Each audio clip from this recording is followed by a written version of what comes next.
Hoy vas a tener la tarea de buscar un versículo por el cual Dios te ha hablado.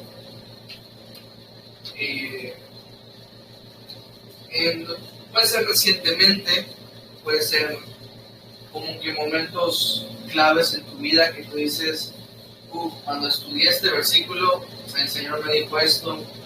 Cuando estaba atravesando esto, el Señor me dio este versículo. Esa va a ser la tarea de hoy, ¿ok? Momentos en el versículo en el cual el Señor te haya hablado, que haya marcado como que algo en tu vida. Entonces, vamos a comenzar. ¿Se acuerdan que en el capítulo 10 vimos el inicio de la iglesia en los gentiles? Que Pedro recibe este éxtasis como ahorita decía en la oración. ¿Y qué se le muestra? ¿Se acuerdan?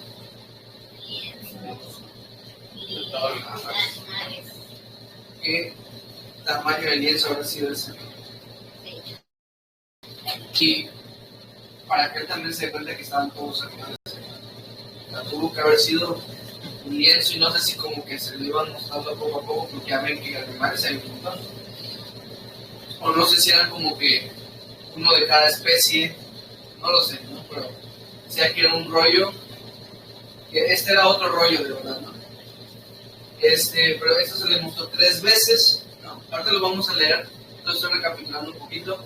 Llega con Cornelio, le predica, el Espíritu Santo cae en ellos, y a partir de ese momento, Pedro entiende que la iglesia se iba a extender también por los gentiles.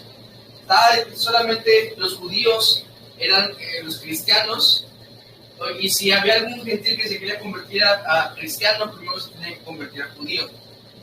Entonces, pobrecitos. Pero en este momento corre la voz, en un chisme celestial, corre la voz y empieza el capítulo 11 de esta manera. Vamos a comenzar del lado de aquí de mi madre, por favor. Versículos 1 al 3. Vamos a comenzar con eso. ¿Okay? Oyeron los apóstoles y los hermanos que estaban en Judea que también los gentiles habían recibido la palabra de Dios.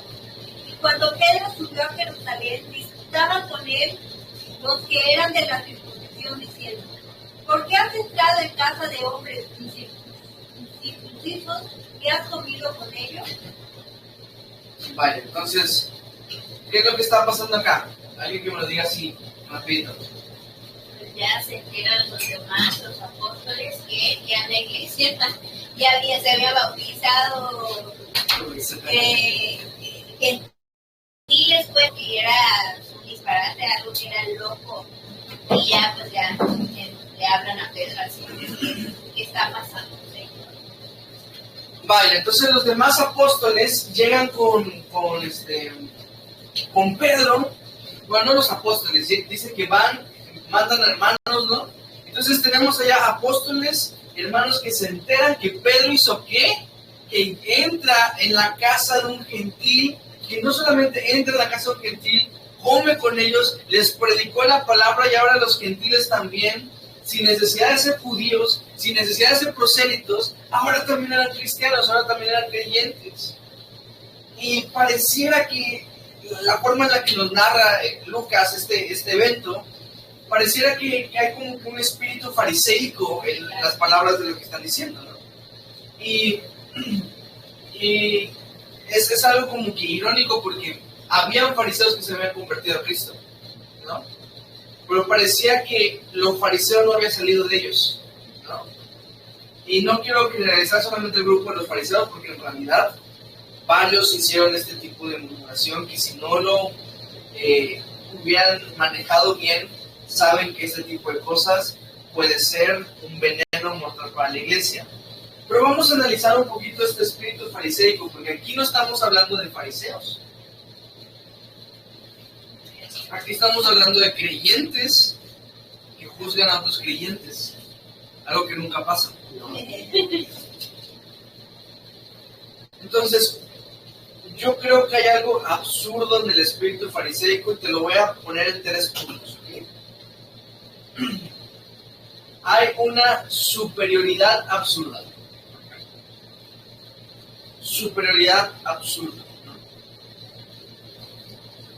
¿Por qué has entrado y comido con ellos? Les pregunta, como hablando despectivamente de los gentiles, ¿no? Con ellos entraste, con ellos comiste. Acuérdense que para un judío entrar a una casa era muy íntimo. Y todavía era más íntimo compartir una comida con ellos, porque ya lo hemos hablado antes, ponen una comida y todos se agarran de ella, ¿verdad? Entonces, mi mugre se vuelve tu mugre y todos nos hacemos uno aquí en la comida, y pues obviamente esto es algo muy íntimo para ellos. Incluso que lo llevaban a tal grado de que sentía que hasta en el espíritu tenían comunión cuando compartían alimentos. Entonces le reclaman, ¿cómo hiciste esto con gentiles?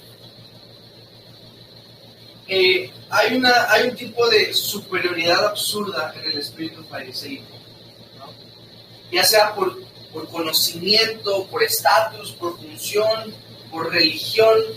Me recuerda mucho a este personaje Sheldon Cooper de la Big Bang Theory. No sé si lo han visto en la serie, pero Sheldon no solamente se cree superior, sino que como habla, como trata a los demás, siempre es como haciéndolos de menos, ¿no? Y así parecía ser un fariseo, ¿no? Todo un Sheldon, tratando a sus demás hermanos. Incluso entre nosotros, que se nos ha dado una revelación preciosa de la iglesia orgánica, y que no somos como la institución, no somos como aquella iglesia, aquellas denominaciones, porque nosotros estamos bajo la economía de Dios y podemos ahora pensar menos de los que están en la institución, cuando en realidad eso no nos da ninguna clase de superioridad. De hecho, la única posición que enseña la Biblia, ¿cuál es? Filipenses 2:3 dice: nada hagáis viendo por vanagloria, antes bien con humildad, dice, estimando cada uno de los demás como superiores a uno mismo. Entonces, ¿cuál es la posición que enseña la Escritura? Yo me debo considerar por debajo de todos ustedes. Entonces, ¿cuál es su prioridad? Entonces, cuando hay esta hermana que no te cae bien, puedes pensar, ella, no, yo estoy acá, ella. Pero eso es un espíritu fariseo. Número 2, insatisfacción absurda. Insatisfacción absurda, como me gusta llamarlo, el síndrome de Natalia Lafourcade, porque nunca es suficiente para mí.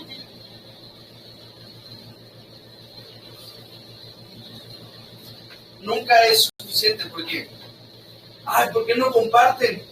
Pero ¿por qué comparten eso? No, mira cuánto tardan en bautizarse. No se pueden bautizar tan rápido. ¿Entiendes? Vinieron muchos. No vino mucha gente. Nunca es suficiente. Siempre va a haber una especie de insatisfacción dentro de un espíritu fariseo. ¿Entiendes? Número 3, para no detenernos tanto en esto. Una moralidad absurda.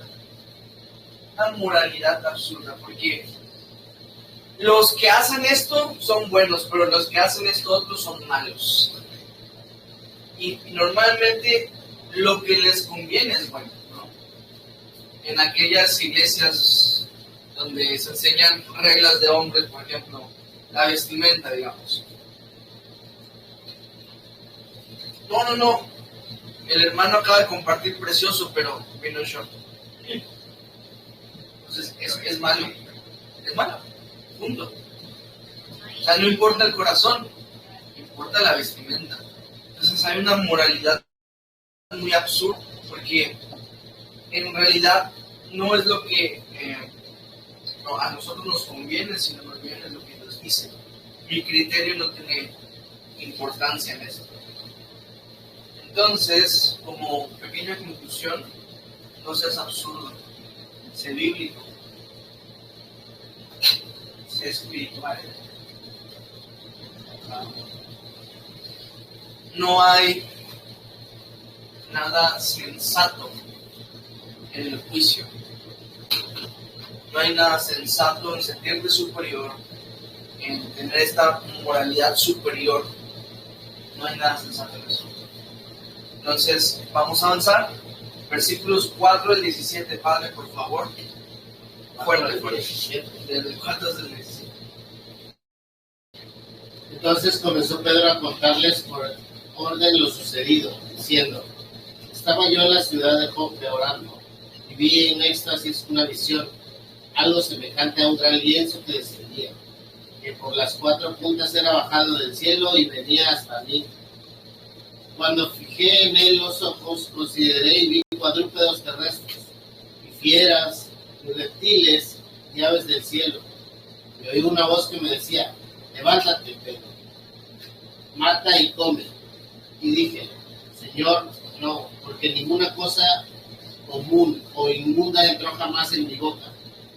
Entonces la voz me respondió del cielo por segunda vez: lo que Dios limpió, no lo llames tú común. Y esto se hizo 3 veces. Volvió todo a ser llevado arriba al cielo. Y he aquí luego llegaron 3 hombres a la casa donde yo estaba, enviados a mí desde Cesarea. Y el Espíritu me dijo que fuese con ellos sin dudar. Fueron también conmigo estos 6 hermanos. Y entramos en casa de un varón, y nos contó cómo había visto en su casa un ángel que se puso en pie y le dijo: envía hombres a Jope y haz venir a Simón, el que tiene por sobrenombre Pedro. Él te hablará palabras por las cuales serás salvo tú y toda tu casa.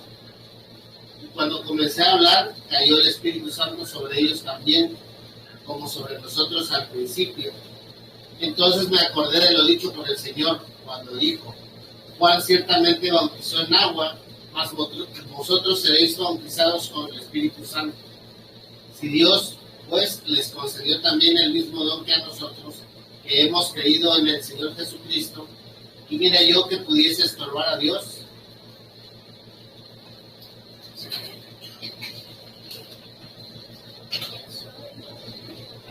Hay varios detalles que no se narran en el capítulo 10, pero que los hablamos en la clase pasada, precisamente tomados de este capítulo. Y por eso no quise abarcar tanto en el repaso del contexto, porque aquí Pedro nos ha hecho un repaso en el capítulo. Y se puede dividir en 2 partes: lo que Dios dijo y lo que Dios hizo. Porque, vaya, lo que Dios hizo por medio de Pedro, ¿no? Porque Pedro tuvo que obedecer para hacerlo. Pero el punto es que hubo un momento en el cual Dios dijo algo, y hubo un momento en el cual se tuvo que llevar ese algo a la acción. Y fíjate que ahí es donde está completa la obra de Dios. Cuando Dios te dice algo, no es solamente para que crees conocimiento, ¿verdad? No funciona así como que Dios le va a dar la corona más grande a la cabeza más grande. El conocimiento que no es aplicado es vanidad, es muerto en sí mismo, dice la palabra. Entonces, tenemos que llevar lo que el Señor nos habla, lo tenemos que llevar a la práctica, o de nada sirve que el Señor nos haya hablado. Entonces, lo que Dios dijo y lo que Dios hizo. Mira que grandes cosas pasan cuando simplemente obedeces lo que Dios te dice. Porque la grandeza no está en ti, está en Él. Y cuando tú empiezas a callar esa voz motivacional que de repente lo que quiere exaltar son tus propios deseos y tu propio corazón, y empiezas a someter tus propios deseos y tu propio corazón a la voluntad de Dios, es ahí donde pasan cosas grandes. Hasta la persona más pequeña, cuando obedece a Dios, se vuelve grande en Dios, ¿no? Y esto no lo digo yo, lo dice la Escritura, ¿verdad? Humillaos bajo la poderosa mano del Señor y Él los exaltará cuando fuere el tiempo. Si hay una exaltación por parte del creyente, pero es de parte de Dios. De parte de Dios dice que Dios les exaltará cuando fuere el tiempo. Dice también, ¿quieres ser el primero? Ser el último. El que más grande va a ser el que sea siervo de todos. Hay una grandeza en el ponerse por debajo, hay una grandeza en obedecer la palabra de Dios. Dijo Jesús, de los nacidos de mujer, no hay más Juan Bautista, pero el más pequeño del reino de los cielos es más grande que él. Entonces sí hay una grandeza, pero es una grandeza que nace de la obediencia a Dios. O sea, porque Dios es grande, y eso es a donde quisiera yo llevarte. Utiliza tu imaginación en este momento. Que de repente tú eres Pedro, te ha dado una dirección, una directriz, tal vez loca, pero que te está diciendo que tienes que cumplir con esto. Y de repente tú lo haces. ¿Y qué pasa en el momento que tú haces lo que Dios te dice? Has contribuido al plan eterno de Dios. Y eso no solamente pasa con las cosas grandes, como un lienzo que aparecen todos los animales del mundo. Eso pasa también con las cosas pequeñas. Cada vez que tú obedeces la palabra de Dios, contribuyes a su plan eterno. Entonces ahí está la grandeza. Porque te transporta de la posición en la que estás, te da una posición tan alta que te lleva hasta donde está el Señor. Como dice Pablo, que en Cristo Jesús estamos sentados en los lugares celestiales. Ahí nos lleva estar en Cristo Jesús. Sí, ¿entiendes la locura entonces? De obedecer. Incluso las cosas pequeñas, porque si todo es un plan perfecto, una telaraña de parte de Dios, está entretejido todo, pues. Incluso tus pequeñas decisiones, como lo vamos a ver ahorita que avancemos a los siguientes versículos, incluso pequeñas, contribuyen a un plan más grande. A los predicadores y pastores les encanta decir, Dios tiene cosas grandes para ti. Pero las cosas grandes para ti no significan siempre que vas a dividir el mar en dos, que vas a caminar encima de las olas, sino a veces significa amar a tu hermano. A veces significa simple y sencillamente hacer tu devocional, compartir en una reunión. ¿Me entienden? Esas son las cosas grandes porque tú no cuentas como un efecto dominó, que eso empieza va a llegar a un punto en el cual vayas a influenciar tanto. Entonces, el punto es el privilegio de hacer lo que Dios te dice, entenderlo y aplicarlo. A Pedro, aunque dijo su contradicción, ¿cómo dice? Contradicción de términos, ¿no? Señor, no. Aún a pesar, al final hizo lo que el Señor estaba pidiendo. Pero ¿cómo comenzó todo esto? ¿Qué estaba haciendo Pedro? Estaba orando, ¿no? Dice que subió a la azotea, estaba orando. Tenía hambre, así que probablemente estaba ayunando, involuntariamente. Y se le vino el éxtasis. En medio de la oración que estaba haciendo Pedro, se le vino la visión. Entonces mi pregunta para ti es, ¿cómo lo estás buscando? ¿Cómo lo estás buscando? ¿Cómo estás buscando a Dios? Porque para que Dios te muestre un lienzo, tienes que tú estés buscándolo. Y hablamos de la clase pasada que Dios no está escondido, ¿verdad? Sino que Dios quiere ser hallado. Pero la pregunta es, ¿cómo lo estás buscando tú? ¿Cuál es la entrega? Porque venir a una clase es fácil. O sea, digamos, no es tan cómodo porque a lo mejor hay otras cosas que hacer y que me gustaría hacer en este momento. Pero es fácil. ¿Saben qué es lo que veo que se le complica más a la gente? Buscarlo todos los días. En un tiempo personal. Cuando estamos todos acá, vaya, no cuesta tanto prestar atención. A lo mejor solo tendrás que pellizcarle a la persona que tienes al lado para que se levante. Pero no cuesta tanto. Pero ¿qué tal decir voy a apartar este momento para ustedes? Hacer un devocional. Pero acuérdense, el devocional es algo que decimos, pero en realidad puede ser un estudio. No esperes a que a que tengas que compartir con alguien para que tengas que estudiar la palabra de Dios. El estudio es para nosotros, a través de congregarse, pero no solamente congregarse, sino tener comunión. Por eso es tan increíble cuando compartes una comida, porque tienes un momento cercano, y no solamente compartir una comida, sino hablar del Señor.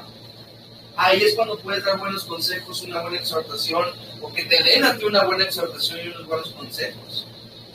Eso es buscar al Señor también, en oración, y como lo hemos dicho en algún momento, cuando estás en oración también dejas tiempo para escuchar lo que Dios te va a decir, o solo estás hablando y hablando y hablando.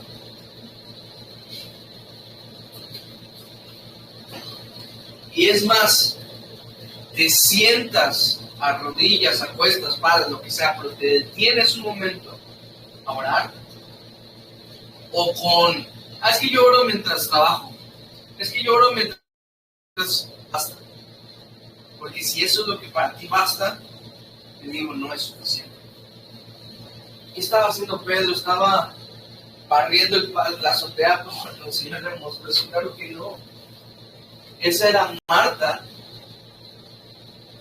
pero María había escogido la mejor parte, que se había sentado a los pies del Señor a escuchar. Entonces, mi exhortación es, ¿cómo estás buscando a Dios? Porque Dios te quiere mostrar algo tan increíble como un lienzo con todos los animales. Porque a mí me pasa que cuando de repente siento la voz del Señor, es asombroso, es alucinante, es increíble. Es como ver un lienzo con todos los animales. Pero me tengo que detener. A lo mejor tú seas multitask, yo no lo soy. A lo mejor tú puedas hacer 1000 cosas a la vez, pero yo tengo que estar tratando de escuchar, porque ¿saben qué? Soy muy torpe y muy necio, es una mala combinación. Porque lo que creo escuchar de Dios a veces no lo hago. Es una mala combinación. Pero cuando me detengo, cuando me liso, y es más, cuando a veces el Señor me habla, le sigo preguntando, y le sigo preguntando, y le sigo preguntando, para poder estar seguros. Pero así, ¿cómo lo estás buscando tú? Esa es la pregunta. El Señor habla. Te va a mostrar 2 pasajes en los cuales a mí me ha hablado el Señor. Y voy a mostrarte 2 pasajes que son diferentes a los que siempre les muestro. Mira, uno está en Isaías, capítulo 31. Cuando estaba haciendo mi devocional en Isaías, el 1 al 3. Dándolo como ejemplo, pero pues es algo que es para mí, pues no va a ser tanto para ustedes, va a ser para mí. Les pedí desde el principio que buscaran un versículo donde el Señor les ha hablado y como que se transportaran a ese versículo y cómo les ha hablado el Señor. Este es uno de los míos, por ejemplo. Dice Isaías 31, del 1 al 3. Hay de los que descienden a Egipto por ayuda y confían en caballos y su esperanza ponen en carros porque son muchos y en jinetes porque son valientes y no miran al Santo de Israel ni buscan a Jehová. Pero él también es sabio y traerá el mal y no retirará sus palabras. Se levantará pues contra la casa de los malignos y contra el auxilio de los que hacen iniquidad. Y los egipcios hombres son y no Dios, y sus caballos carne y no espíritu. De manera que al extender Jehová su mano caerá el ayudador y caerá el ayudado, y todos ellos desfallecerán a una. Este pasaje a mí me llegó en un momento donde yo estaba confiando más en el hombre y no estaba atreviéndome a hacer las cosas que Dios me estaba pidiendo porque estaba mirando al hombre. El Señor me dijo, hombre es, no Dios, yo soy Dios. Para mí fue como un... Bueno, todas las veces que el Señor me habla, como soy muy dramático, viene acompañado de muchas lágrimas. Salmo 127 también es uno. Salmo 127.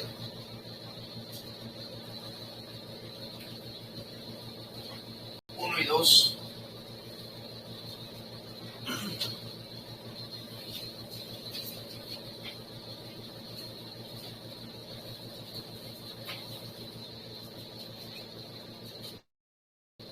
Dice: si Jehová no edificare la casa, en vano trabajan los que la edifican.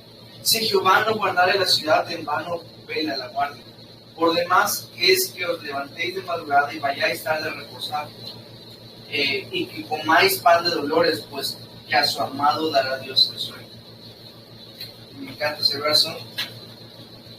En ese momento también, un momento crucial de mi vida, y lo que me habló a través de ese versículo fue básicamente: lo que tú luchas por obtener, tú luchas por mantener. Pero Dios lo hace, Dios lo mantiene. O sea, ni aunque te esfuerces. O sea, te esfuerzas y va a haber mucha fusión, va a haber mucho cansancio, pero cuando viene de parte de Dios, hay descanso en medio de eso. ¿Qué te ha dicho Dios a ti? Y más que nada, ¿qué te ha dicho que cuando lo hiciste, viste cambios en tu vida? Porque eso es lo importante, pues. Que vas a decir: ay, el Señor me ama, mira, me dijo esto en Juan 16. Sí, pues, pero ¿qué causó en ti? ¿Qué provocó en ti? ¿Qué cambios viste tú en tu vida? Eso es lo que quisiera escuchar. Vamos a ver unos cuantos nada más y al final me dicen los demás. Pero los que ya tengan algo seguro, díganlo como ejemplo de lo que le pasó a Pedro. ¿Listo? Sí. Me acuerdo que fue cuando estaba todavía en Estados Unidos. Y me acuerdo que pues entraba muy temprano a mi trabajo. Salía muy, luego solo llegaba a dormir y ya. Y entonces pues yo me quejaba y yo también me excusaba diciendo que estoy con poco tiempo. Literalmente tengo que levantarme muy temprano, me tengo que acostar muy temprano. Y no tengo yo el momento, como decía así, de sentarme a meditar en la palabra de Dios. Y entonces estaba medio haciendo devocionales en salmos. Y llegué al Salmo 5, al Salmo 5.3, que dice, o sea, todo el Salmo, pero este versículo: oh Jehová, de mañana oirás mi voz, de mañana me presentaré delante de ti y esperaré. Y entonces, pues la cuestión es que lo que hice fue que este versículo, pues el Señor me habló y me dijo: pues levántate más temprano de lo temprano que te tienes que levantar. Y me acuerdo que era bien difícil porque era así tipo 3 de la mañana y me despertaba y no solamente hacía mi plan, sino que también la parte de mañana me presentaré delante de ti y esperaré. Entonces tomaba un tiempo también de escucharlo y era muy difícil porque era muy temprano, pero durante todo ese tiempo que lo hice, era, o sea, siento que el Señor me hablaba constantemente. El esfuerzo de hacerlo también traía como ese ánimo y esa, no sé, y sí fue un cambio radical en mi vida y en mis días. Pues, cada día de trabajo que tenía, un cambio. ¿Alguien más? Juan. A mí uno que sí fue revelador. Me acuerdo que estábamos en un devocional con Brenda en la madrugada igual. Estamos llevando romano. Como que Dios habla en la madrugada y Dios te ayuda. Dato. Nada más. Lo dice la Biblia. La verdad que esa vez estaba un poquito molesto. Más que fuimos. Tienes que decir Bueno. todo. La verdad que estaba Romanos 2, en el versículo 21 dice: tú pues que enseñas a otros, no te enseñas a ti mismo, y que predicas que no seas educar. La verdad que en ese momento estaba un poco Me iban a alcanzar. no era tanto de educar, estaba trabajando con un poco del perdón y del amor. Entonces fue en ese momento en el que lo cambié: tú que predicas, porque ya estábamos enseñando que amar es amar a tu hermano, te enseñas a ti mismo. Y fue en ese momento que dije: perdón, dice, yo me equivoqué, como que estaba todo mi enojo, como que dije, discúlpame que estoy haciendo las cosas. Entonces de ahí, para que cuando llega ese tipo de situaciones, recuerda ese versículo y otra vez regreso. Claro, excelente. Los demás, guárdenlo al final, lo vemos, ¿ok? Vamos a avanzar al versículo 18, Gaby, por favor. Pero muchas gracias, Sherry, muchas gracias, Juan. Versículo 18 nada más. Entonces, oídas estas cosas, callaron y glorificaron a Dios diciendo, de manera que también a los gentiles ha dado Dios arrepentimiento para vida. Amén. Y del testimonio que contó Pedro, esto es lo que provocó. ¿Saben? La obra de Dios calla lo absurdo del mismo. Esto es un principio, ¿ok? Que dice, no, jamás, ¿cómo Dios lo va a usar? Y toma, ¿no? O sea, Dios lo usa. Y no solo lo cayó, sino que eliminó el legalismo porque todos empezaron a glorificar a Dios. ¿Entienden? Entre hermanos no debería haber mala intención, ¿no? Y aquí vemos que aunque vinieron con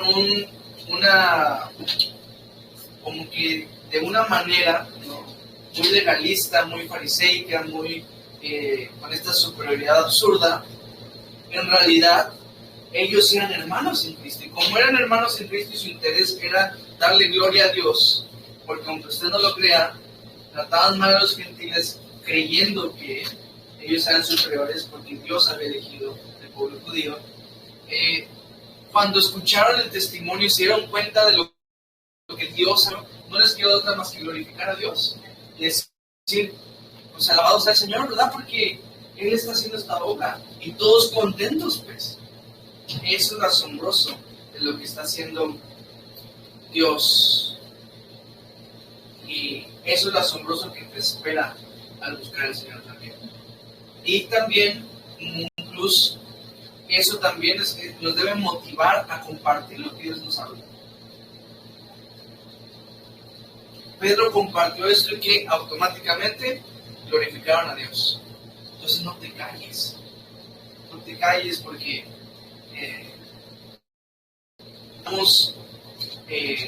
dependemos de tu compartir para glorificar a Dios. Entonces comparte. Pero ¿sabes qué? Para tener algo que compartir necesitas buscarlo. Necesitas que Dios te hable. Para que Dios te hable necesitas buscarlo. Entonces volvemos a lo mismo. ¿Cómo lo estás buscando? Creo que no hay exhortación más gloriosa que tener más comunión con Cristo. Pero bueno, vamos a avanzar versículos 19 al 21, por favor. Sherry.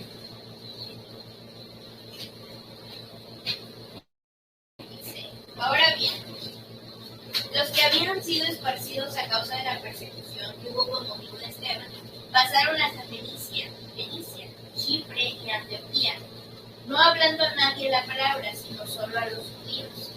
Pero había entre ellos unos varones de Chipre y de Cirene, los cuales, cuando entraron en Antioquía, hablaron también a los griegos, anunciando el evangelio del Señor Jesús. Y la mano del Señor estaba con ellos, y gran número creyó y se Ok. Se dan cuenta que aquí estamos hablando desde el tiempo en que empezó la persecución hasta este momento. Vemos que lo que Dios habló a Pedro no solamente se lo habló a Pedro, ¿me entienden? Porque estos hermanos no sabían lo que había sucedido con Pedro. Y sin embargo, Dios los movió a hacer exactamente lo mismo, de compartir a los gentiles, y se hace una iglesia en Antioquía. Y nomás para que sepan, porque esta es escuela y es estudio, la iglesia principal donde surgió todo fue en Jerusalén. Pero básicamente la iglesia, como que el centro misionero, es la iglesia de Antioquía. Y lo vamos a ver a lo largo del estudio de Hechos. Pero entonces, imagínense, se está aquí fundando una de las iglesias más importantes que va a tener el cristianismo en ese momento. ¿Por qué? Porque hubo personas que no se nos dan sus nombres, pero que Dios sabe quiénes fueron y que contribuyeron al plan de Dios. Por eso les decía, incluso las cosas pequeñas. Porque ellos, ¿qué hicieron? Amar, compartir, simple y sencillamente.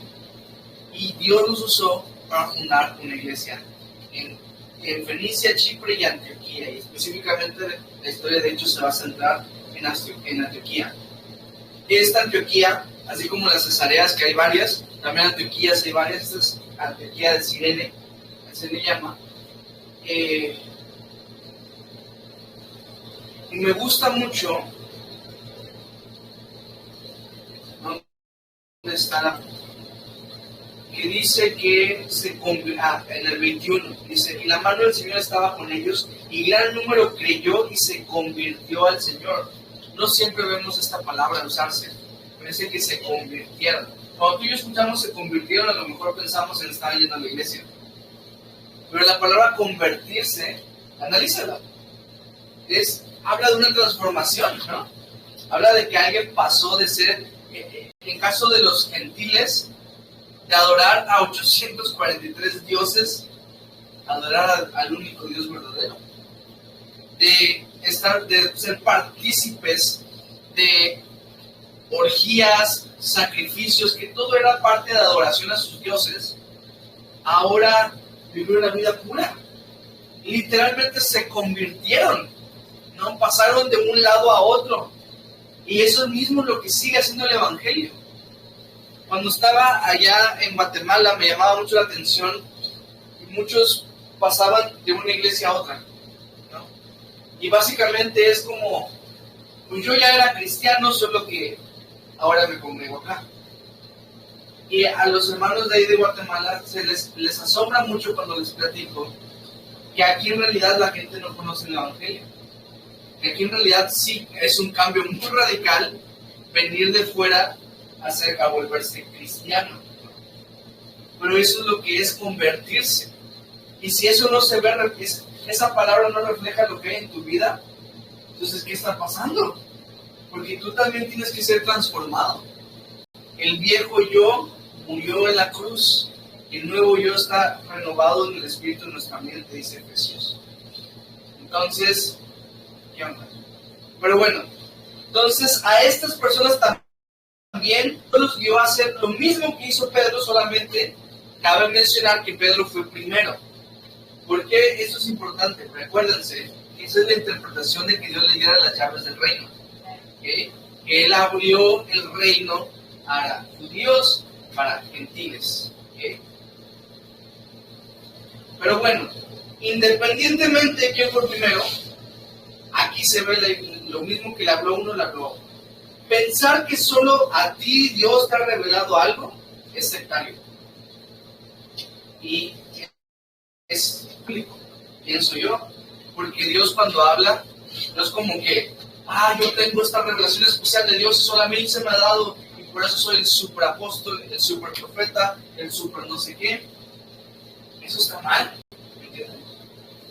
Esto lo vemos mucho en las sectas en realidad, y siempre hablamos de las mismas sectas, ¿verdad? De mormones, de testigos de Jehová, pero hay un montón de sectas que han hecho eso. Recientemente vi un documental que hablaba de una secta en Japón o Corea, la verdad no me acuerdo exactamente, pero un país asiático, donde el líder, ¿verdad?, dijo que Jesús se le reveló y dice que le mostró que él quería tener muchos hijos, pero no pudo cumplir con el propósito de Dios que le había mandado a la tierra porque lo crucificaron, y que ahora le daban la estafeta a este hombre para que él siguiera reproduciendo, como que así se iba a hacer un nuevo reino en la tierra.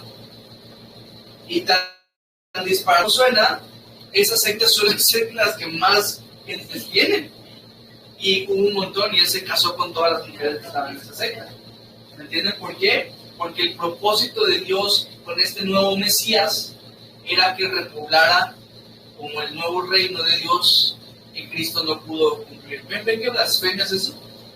Entonces, cada vez que hay una revelación única que a mí se me dio, yo creo que ya es una red flag, pero no solamente red flag, es como la flag definitiva que tienes que salir corriendo de allá, ¿me entiendes? Porque hay luego que dicen, esta es una red flag. Bueno, ¿cuántas red flags? No, esta es ya como que salta de ya. ¿No? O sea, es como ya. Y eso suena muy loco, pero puede ser lo mismo con otras cosas. Y de repente es que no hay nadie como ese apóstol. Es que como este pastor que dice cómo lo hace y él tiene la palabra de Dios. Eso está mal.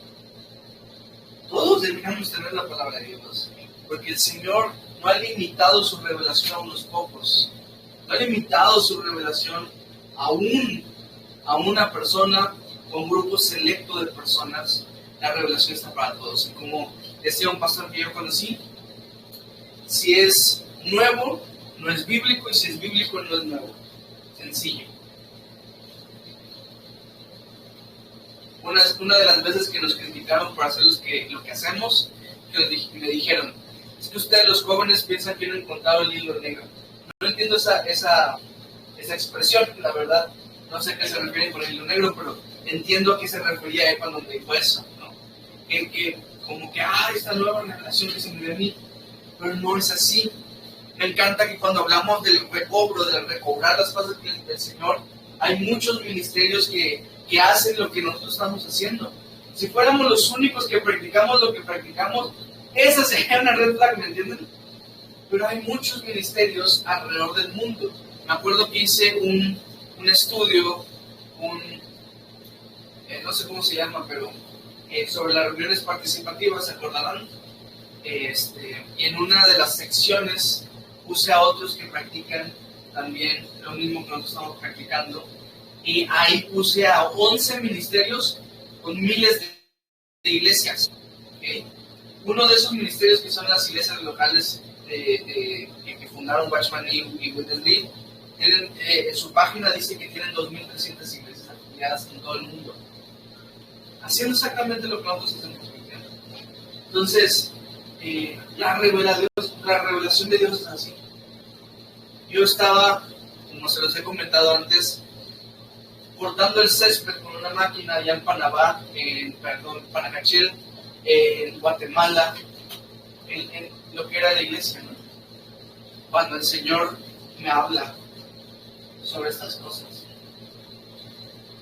Yo creo que la revelación de Dios, si solo fuera a una persona, esa es como que la red flag definitiva. Pero bueno, en Hechos 1:8, ¿se acuerdan? El Espíritu Santo vendrá sobre vosotros, ¿no? Dice, y me seréis testigos en Jerusalén, en Samaria, en toda Judea, dice, y hasta lo último de la tierra.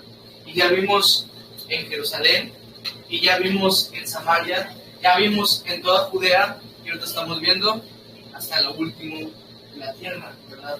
Se sigue expandiendo el mensaje y se sigue cumpliendo la promesa del Señor, hasta que un día, en la misericordia y soberanía de Dios, su plan alcanzó Chetumal y tú y yo estamos aquí. Increíble, ¿verdad? Versículos 22 al 24. Llegó la noticia de estas cosas a oídos de la iglesia que estaban en Jerusalén, y enviaron a Bernabé que fuese hasta Antioquía. Cuando llegó y vio la gracia de Dios, se regocijó y exhortó a todos a que con propósito de corazón permaneciesen fieles al Señor, porque era varón bueno y lleno del Espíritu Santo y de fe. La multitud fue agregada al Señor. ¿Qué personaje es Bernabé, no? Yo creo que se ha convertido en uno de mis personajes favoritos del libro de los Hechos. Bernabé, imagínense, obedece a ir a una misión especial a Antioquía. Por si no lo sabían, y ya vamos a llegar en Hechos, Bernabé también fue un apóstol de parte de Dios. Acuérdense que la palabra apóstol significa comisionado, o sea, enviado en este propósito, ¿verdad? Que hubo un grupo selecto de 12 apóstoles, y hasta ahí, y tal vez en ese grupo selecto de 12 apóstoles podemos sumar a Pablo, porque ellos contribuyeron, por ejemplo, en la escritura, y no hay ningún otro apóstol el día de hoy que pueda decir, aquí está lo que sigue después de Apocalipsis. Ya está cerrado. Pero sí existen apóstoles, ¿verdad? De parte del Señor que cumplen con la función de apóstol en la iglesia de Cristo. Bernabé era uno de ellos y fue enviado, obedeció, ¿verdad? Traía una misión especial a Antioquía.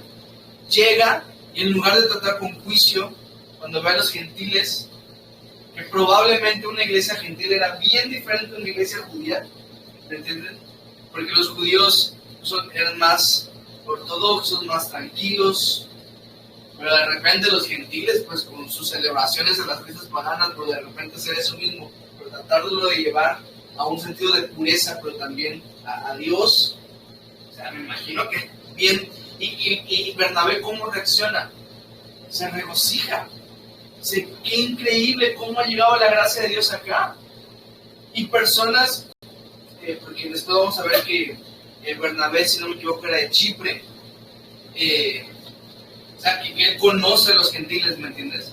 Y de repente llega y mira eso que él conoció, pero en personas en Cristo, asombroso, se regocija. ¿Y qué hace? No solamente se queda ahí con ellos haciendo el festejo, sino que los exhorta a que se mantengan fieles a Dios. Pero no fue solo, dice que estaba lleno del Espíritu Santo. Y cada vez cobra más relevancia eso, ¿no?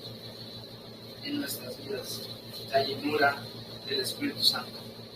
Vamos al 25 al 26, madre, por favor.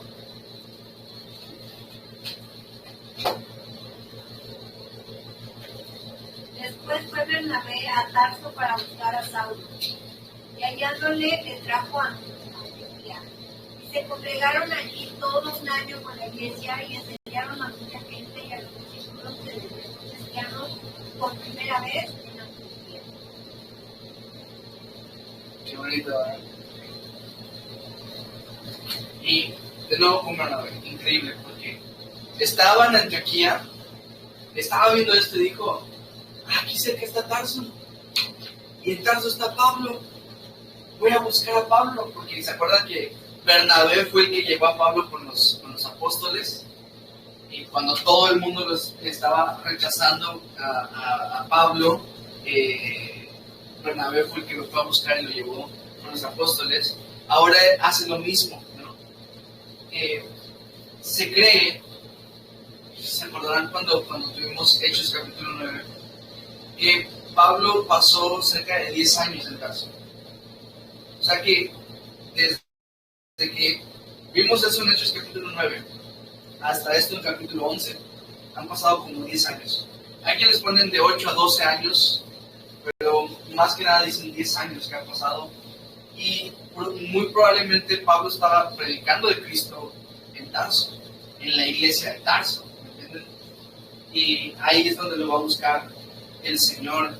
Y me llega mucho porque tú tienes que mantenerte fiel en donde estés. El Señor te va a buscar, y si te quiere mover de donde estás a llevarte a otro lugar, y no hablo solamente de ubicación geográfica, sino tal vez te quiere llevar de este ministerio a este otro ministerio, o de un lugar de madurez a otro, pero la clave en todo lugar es tu fidelidad, es ser fiel en lo que estás haciendo ahorita, y Dios te va a llevar. Acuérdate que si en lo poco eres fiel, en lo mucho te pondré. Esa es la ley. Entonces, si tú eres fiel exactamente en lo que haces, en donde estás, el Señor te va a mover a donde es su voluntad. Pero eso fue lo que hizo con Pablo, estando 10 años en Tarso, pero ahora en Antioquía, y ahí se va a quedar hasta que emprenda su primer viaje misionero, ahí en Antioquía. Ahora, qué loco con la palabra cristianos.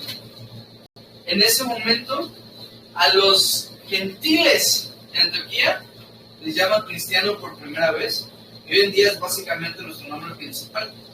Y en ese momento surge como una burla, en realidad, a la gente. Y la palabra cristiano denota como esta burla de decir que eran mini cristos, como cristos pequeñitos. Y está increíble, o sea, digo, qué honor que se burlen de mí, me parezco a Cristo, ¿no? Y los llaman cristianos, de hecho, porque se parecen a Cristo. Y hoy en día uno se autonombra cristiano, aunque esté lejos de parecerse a Él. La palabra de Dios dice en 1 Juan 2:6 que el que dice que permanece en Él debe andar como Él anduvo. Ahora sí que estos cristianos no se autonombran cristianos. Ellos no dijeron, hey, díganos cristianos porque somos seguidores de Cristo. Ellos en realidad reciben de las personas externas este apodo por el parecido que tienen a Cristo. Y yo creo que esa es la clave. Lo que otras personas a veces nos encanta decir, a mí no me importa lo que diga la gente de mí. Vaya, pues debería importarle. Y no en un sentido de vanidad, en un sentido de soberbia, en un sentido de egocentrismo, no en un sentido de complacencia a los demás, sino en un sentido de que tengo que reflejar a Cristo, porque el Señor me ha puesto a mí como luz del mundo, como sal de la tierra. Y si la sal perdiera su sabor, ¿con qué será salada? Entonces, nos debe importar mucho lo que las otras personas digan. Como que hoy en día Cristo se ha vuelto un medio y no la meta.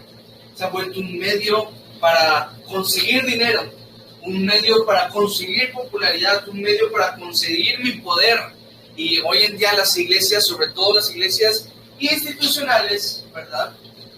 Hay un abuso que es una de tres cosas: poder, abuso, o sea, de poder como de controlar, ¿no? Que me tienes que pedir permiso hasta si quieres ir a no sé dónde. Un poder sexual también, un abuso sexual de parte de las personas de liderazgo. Un abuso también económico, que es lo que más vemos el día de hoy. Y por eso Cristo se ha vuelto un medio y no la meta en sí. Estas personas se parecían a Cristo, esa es la meta. Ser como Él. No usarlo, sino en otro sentido, dejar que el Señor me use a mí. Hasta ahorita los apodos que habíamos visto eran los del camino. Discípulo es el nombre que más se usa para referirnos. Pablo usa mucho santos, ¿no? Y fieles. Al final, todos estos nombres nos pueden dar una idea de lo que somos en Cristo también, ¿no? Estamos en este camino, quiere decir que hay que avanzar, quiere decir que hay que caminar en Él constantemente. Somos discípulos, la palabra discípulo significa aprendiz, porque somos aprendices de nuestro Señor, ¿verdad? Somos santos, por lo tanto tenemos que guardarnos también en pureza, lejos del pecado y más cerca de Cristo. Y así. Y cristiano, ahora lo entiendes, significa que tienes que parecerte.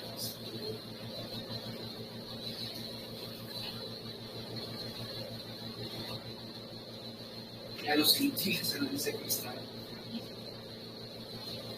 Y esto fue importante, les voy a decir por qué.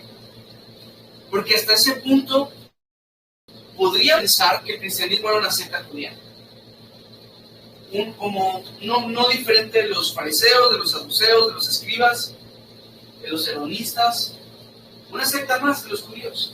Pero cuando el evangelio llega a los gentiles y se empiezan a hacer iglesias completamente gentiles y hasta incluso les empiezan a llamar cristianos, ahí hay una separación clara entre el judaísmo y el cristianismo, ¿entienden? Así que este es un punto muy importante en la historia. Vamos al 27 al 30 y con ese terminamos. Padre, por favor. En aquellos días unos profetas descendieron de Jerusalén a Antioquía, y levantándose uno de ellos, llamado Agabo, daba a entender por el Espíritu que vendría una gran hambre en toda la tierra habitada, la cual sucedió en tiempo de Claudio. Entonces los discípulos, cada uno conforme a lo que tenía, determinaron enviar socorro a los hermanos que habitaban en Judea, cual en efecto hicieron, enviándolo a los ancianos y por mano de Bernabé y de Saulo. Hasta ahí, pues. Qué loco, no sé qué piensan ustedes, pero qué loco. Dice, y le enseñaron unos profetas allá, ¿no? Estaban allá y estaban los profetas, ¿no? Ojo, acuérdense que la profecía bíblica no necesariamente tiene que ver con el futuro. Y esta profecía de Agabo, pues sí fue del futuro, ¿no? Pero la profecía tiene que ver con hablar de parte de Dios. Y dice Corintios que es para consolar, para exhortar, ¿me entienden? Ese es el propósito de la profecía. Ahora, en este momento el Espíritu Santo le habla a Agabo para darle una advertencia de que iba a haber hambre y que se cumplió, dice Lucas, en el tiempo de otro César. Pero en este momento vemos a un profeta que de hecho va a ser más relevante la historia más adelante en el capítulo 20 de Hechos. Pero en este momento vemos a un profeta que habla de parte de Dios en medio de la congregación, ¿no? De algo que va a pasar en un futuro y que la iglesia recibe esta advertencia y se pone manos a la obra. ¿Qué hace la iglesia? Empieza a juntar dinero. Y aquí vemos, por ejemplo, que las ofrendas o la recolecta tienen que llevar un propósito. No solamente es pedir por pedir, es pedir con un propósito, ¿no? O sea, cada cosa que se usa no es para decir, mira, nos sobraron 1,000 pesitos, ¿qué podemos hacer con esto? Vamos a ir a un restaurante y nos lo gastamos. Y la ofrenda tiene que ser con propósito también. Hay que usarlo para lo que el Señor nos vaya a guiar a usarla. Pues en este caso, se juntó una ofrenda para ayudar a la iglesia de Jerusalén. Y van a seleccionar a Bernabé y Saulo. Pero bueno, una de las cosas que sí vemos también es que aunque la iglesia de Jerusalén era una iglesia gigantísima, ¿recuerdan? Aunque ya se habían esparcido muchos, pero una iglesia gigante, y no solamente el número era gigante, también en la autoridad de la doctrina y los apóstoles. Aún con esta iglesia que estaba haciendo todo bien, pasó algo feo, pasó algo malo, entre comillas. Y eso es ley de la vida, ¿ok? Nada dura para siempre. Ni la estabilidad, circunstancial, digámoslo así, va a durar, siempre va a pasar algo. Y es curioso que hay una ley también en lo espiritual, que cuando queriendo hacer algo espiritual, viene la guerra, viene el ataque. Satanás no se queda de brazos cruzados viendo cómo creces. Mira, está creciendo, qué bueno. No, hombre, te va a poner tentaciones, te va a poner tropiezo, te va a poner diferentes ataques para desanimarte. Pero no perdamos el enfoque nosotros que conocemos la palabra de Dios. A pesar de que vengan esos ataques, no hay que olvidar que incluso las pruebas no tienen propósito. Y miren, dice el 1 Pedro que nuestra fe es probada por fuego. Y dice que es como el oro, no el oro mineral, pero que es como el oro que cuando pasa por fuego dice que se purifica. Entonces, el Señor quiere también, así como como con el oro, purificar nuestra fe. Pero ¿cómo puede ser purificada nuestra fe? A través de las pruebas, a través del pasado. Entonces, las pruebas que tengas en tu vida, porque eso es otra cosa, si no estás siendo probado, probablemente no estás en la directa voluntad de Dios, porque el Señor siempre va a permitir esas cosas en nuestra vida para que sigamos creciendo. Pero mantén tu mirada en lo esencial, que una vez que pasa esta prueba, tu fe va a estar más fuerte, tu fe va a ser más madura, tu fe va a ser más pura. Por eso Dios te ha puesto esta prueba en tu vida, porque te ama y porque así tú aprenderás y crecerás por medio de este cambio. Entonces, una iglesia tan fuerte como Jerusalén iba a ser probada. Una iglesia tan fuerte como Jerusalén iba a necesitar del apoyo de gentiles. Iba a ser probada de muchas formas. Así también nosotros, cuando seamos probados, no perdamos el enfoque de saber que Dios está protegiéndonos para poder hacernos crecer. La prueba entonces no es mala. Que nuestras circunstancias sean malas no quiere decir que todo vaya a ir mal. Al contrario, la promesa es que todo obra para bien. Y ese es el enfoque que debe de tener. Entonces, así con el capítulo 11 de Hechos. Vamos a